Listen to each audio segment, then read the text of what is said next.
everyone, I'm Lydia, founder of Workflow Magic, and today I'm showing you something that wasn't possible natively in Monday without a third-party app or external integration until now.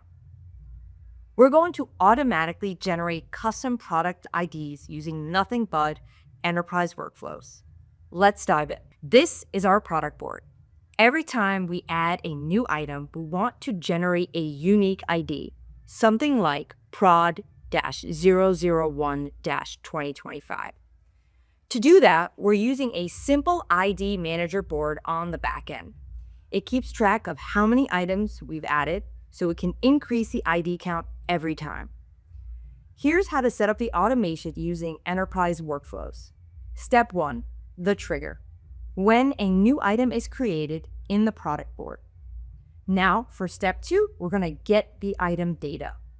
We will pull in data from the new item so we can customize its ID. Step 3, set the number. We can increase the count in the ID manager board by 1. Step 4, update column value. Back on the product board, we can build the product ID using a custom format.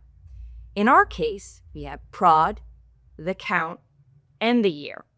All of this is totally flexible based on your needs. Let's see it in action.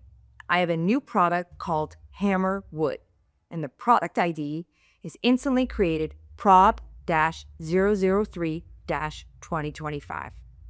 This is just one of the many things you can now do natively with Monday.com's enterprise workflows. Want help setting this up for your team? Book a discovery call with the link below and let's get started.